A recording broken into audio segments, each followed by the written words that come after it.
man drives his beautiful woman to one of the most elegant buildings in the 1960s.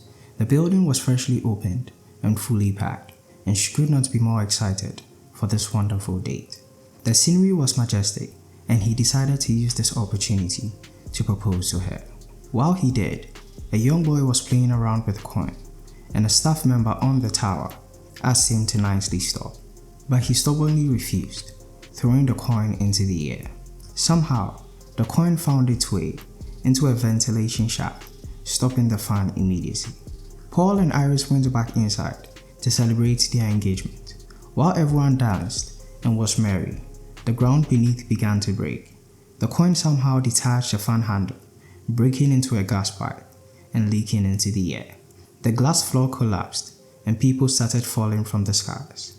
Paul was one of them, and Iris tried to save him, but he was holding on to dear life and ended up losing it. Chaos ensued and everyone was in total panic, but the more people moved around, the more the building collapsed, killing people in the most horrendous manner. There were only 2 people left when the dust settled: Iris and a young black boy he saved, whose mother lost her life in the fire. But the building was still unstable, and Iris and the child fell. She thought he was holding on to the piece of the building, but it turns out Paul's ring was the anchor. Not strong enough, they both end up falling and dying a ghastly death. The image shifts to a young girl screaming in a classroom. It turns out it was all a dream. Her name was Stefani, and Stefani could barely concentrate in class. She had countless nightmares of the same vision of what happened at the Skyview Tower. Iris was her grandmother, and she had no idea what the dreams meant. She drove home to talk to her family about this, but her dad was tight-lipped, so she decided to visit her cousins with her brother, Charlie. Stefani did not want to waste much time and tried to talk to her uncle, but just like her father, her grandmother was an unspeakable subject. But Stefani wasn't giving up. She needed to find a solution so she could sleep, since she was currently failing because of her dreams. Her uncle was unhelpful, but his wife wasn't. She implicitly directed her to more information about her grandmother. In her search, she found an address and drove as fast as she could to the location. Iris was alive and a recluse. She was stuck in this cabin for over 20 years, but hearing it was her granddaughter, she opened the gate. Iris was so happy to see her, telling her how she looked like a spitting image of her mother. She was eccentric, asking Stefani not to move without her explicit direction. They sat down and began talking, and Stefani told her about her dreams, but Iris had to correct her. On that wonderful day at the Skyview Tower, she had a premonition of an impending doom. She had a vision of a chandelier falling and a gas leak, leading to a catastrophic collapse. She took action to stop this impending doom, clearing the catastrophe in real time and saving hundreds of lives. But the accident wasn't a tragedy. Survival was the real curse, because in doing so, she ended up opening a dimensional portal to worse possibilities. All the people she saved that day died eventually, and death did not stop there.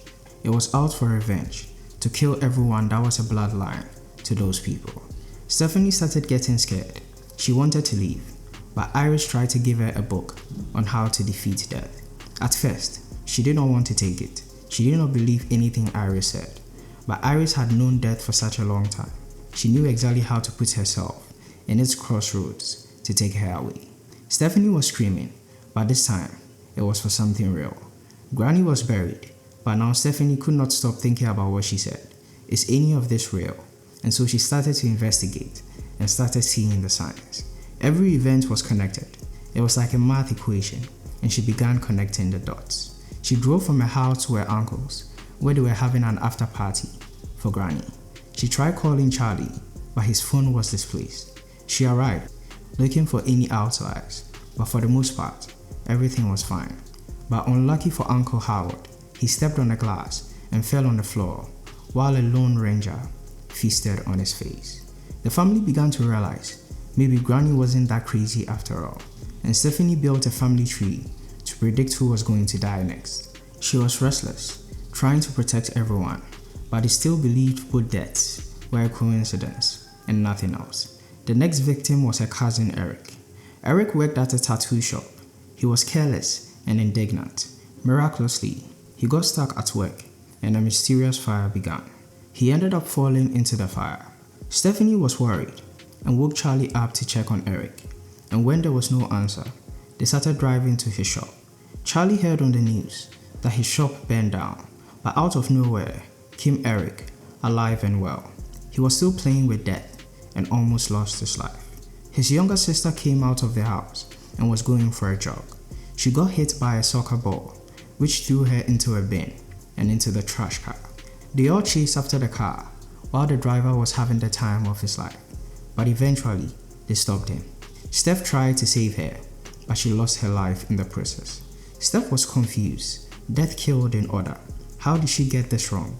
But it turns out their mother was a cheater, and Erik was never truly part of this family. His mom had an affair, and now that Julia was dead, it meant Bobby was next, and he begged Stefani to help him. They searched through the book and found a survivor of death called JB, William John Bludworth. He was a child Iris saved that day, and they became close friends. He knew Iris's family by name and knew they were all going to die. Steph begs him to teach them a way out of this, but he told them to spend the little time they have being happy. He did give them one possible solution. Someone in the bloodline must die and resurrect to end the curse. Bobby was scared. He listened to Erik on how they could kill him and bring him back to life. While Steph was sharing a moment with her family, they soon realized their cousins were gone. Erik had an amazing idea to give Bobby an allergic reaction. They ended up in an MRI room and died a miserable death. Stefani was left with her estranged mom and petrified brother. They decided to go to the one place they believed would be completely free, Iris's cabin. But death was there waiting. The house somehow caught fire, but everyone survived. Except Mom didn't live long, since a tank fell on her. Stefani was stuck in the car with a seatbelt problem. She ended up unconscious, but Charlie was able to bring her back to life. They believed they had ended the curse, since she died for a minute. They go back to their normal lives, and Charlie gets ready for his prom date. The father of his date, a renowned doctor, shared his condolences and praised Charlie for his heroism. He believed he brought Steph back from the dead, but the doctor had to correct him. She wasn't dead, she was just unconscious. That is when they realized the curse was still alive. A disgruntled train appeared out of nowhere, chasing them down. They tried to run as fast as they could, but the wooden logs ended up smashing them into pieces. Moral of the story? I think this one is pretty obvious.